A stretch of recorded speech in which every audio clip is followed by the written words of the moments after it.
It's just weird because when I don't see myself, I don't see me as an Asian woman. But when I put on my wig and look at myself in the mirror, all of a sudden it hits me like, oh, it looks kind of strange with the, with my face with the blonde wig. But I just have to act like I was one of those people who are trying to, be the diva.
Usually these dancers, when they come here, have a goal, and the goal is to try to get the style of the Ailey Company and also be coached by the artistic director, Sylvia Waters.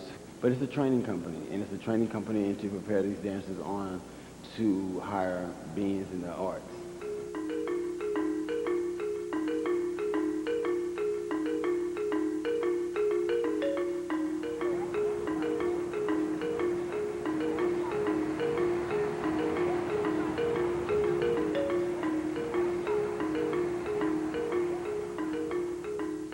I'm Yuka Fukuda. I'm from Tokyo. I'm 24 years old.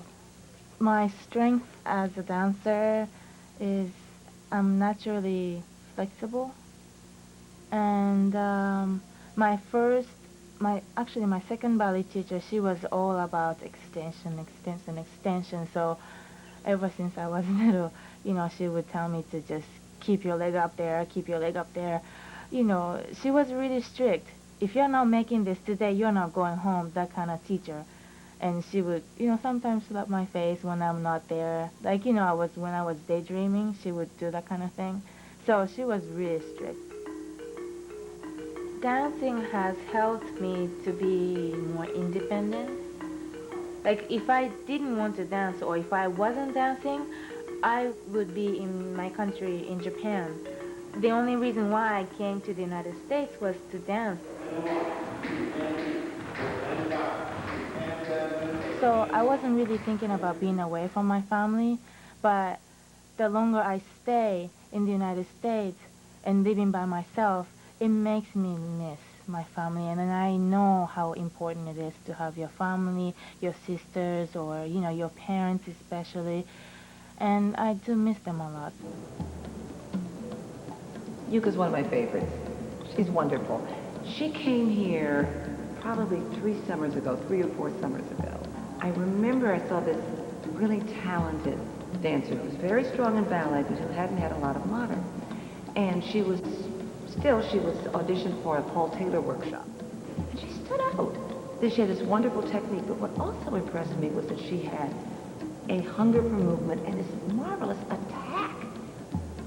And yet a vulnerability that really went beyond the stage to the audience, because it's not enough just to have technique. You've got to have the heart. You've got to really want to do it. When I just started dancing, when I only knew, ballet training, I couldn't really know how to express myself through my movements. I was just trying to be pretty or beautiful. Especially this piece quintet really helped me to find out who I am and what kind of personality I have, and I can really bring it to the audience. Well, this is the second year we've had quintet in our repertory. Last year, it was the most wonderful experience because we had each individual dancer that was an original dancer in the quintet teaching their particular part to each dancer. This year, because of time, it's being taught by Sylvia, who is an original member, but she's trying to teach each and every part. I don't know, I think I felt very, very shy about wearing that tight red dress and the blonde wig. I'd never worn a blonde wig in my life, and I wasn't convinced that I was a blonde personality. I always thought it was one of those works that Alvin had a special sensibility for, and I thought it was a work that would challenge a female dancer.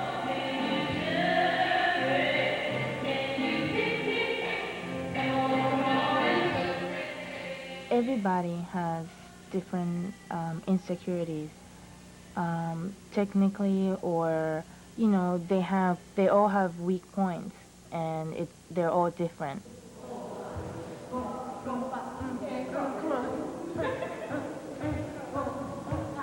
My goal for this year is to grow up more and to try to pick up the movements faster so that I can actually get them in my body quicker, so that I can actually walk on things that, not just steps, but within myself,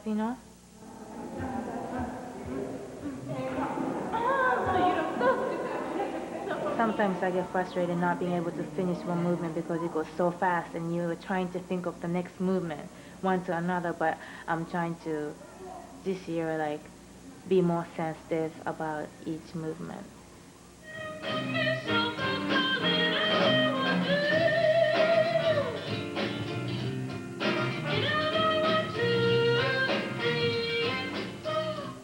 It has to be honest. If you're not honest, it really doesn't work. And in this situation, you're not necessarily given exact steps to the music, intricate stuff you work on in class. It's not athletic, It's not virtuosic.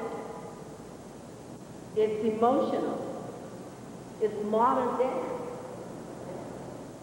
I tried to give them the feeling of, in being these stage personas, how it just had to be perfect and bigger than life. And all of this glamour and, it was all about good times and how wonderful you were and how sexy you were and how enticing you were, no matter what was happening underneath in your personal life. And that's really what a performer has to do. When you go on stage, it's about you, but it's about what you are performing about, which touches the audience, and it's you who has to bring yourself to that.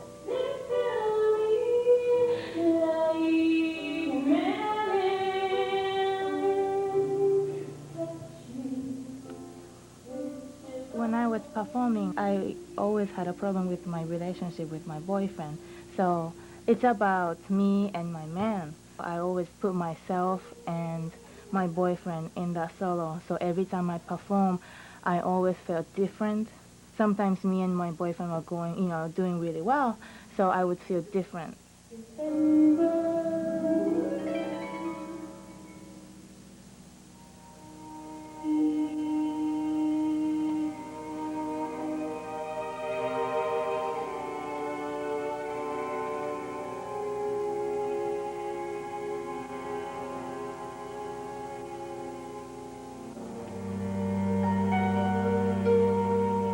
So whatever's going on in your personal life, you use it as a subtext to enrich and reinforce what you're doing, but you're not necessarily being you out there. When I first got here, I used to cry all the time. I wasn't used to be here by myself, first of all. I grew up, being with my parents for 18 years, and all of a sudden I came here, and I was just by myself. I didn't really listen to them first. I was like, I'm coming to the United States because this is my dream. I got to come here. So since I decided my own decision, whatever comes across, I have to solve all by myself.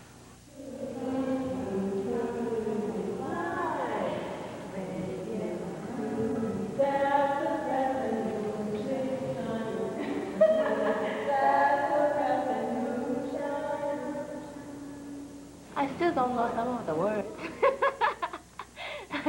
I have to fake it. I have a whole storyline for what I think. I mean, to me, it's about women, the trials and tribulations that women go through in life, and what we have to do, like dressing ourselves up and putting on makeup to feel beautiful and wanting to feel accepted. I mean, that's very true, don't you think, to real life? A lot of women, and people in general, but women in particular, they have to do their hair, they have to have their makeup, their nails, and we expect them to be so superficial, but underneath all of that, there's just this really profound person who feels so deeply. All the stars of all these sitcoms, we get these beautiful outer images, but there's real things happening in their lives, and I think the piece is very clear for the audience to understand that. Poverty tree.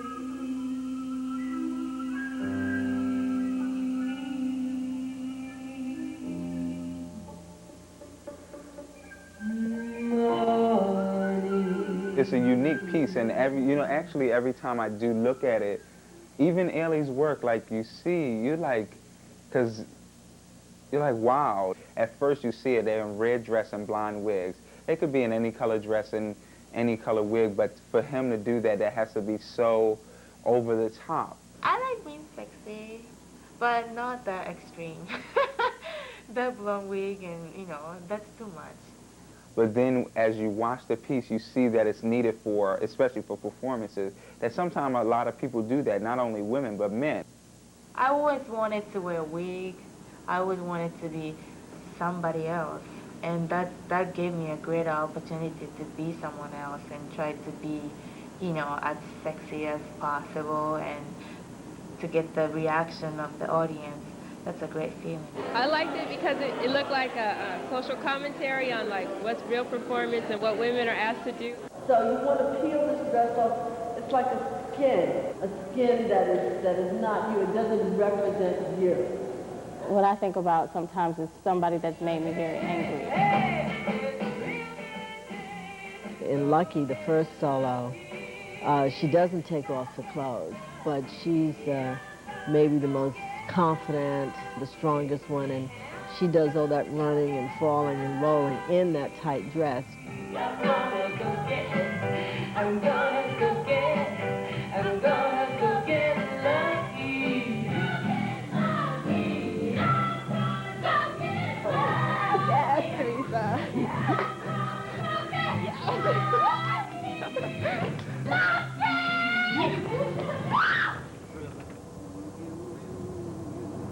Is there a prison out there you can... Where prison? Out there. Oh! Let's go.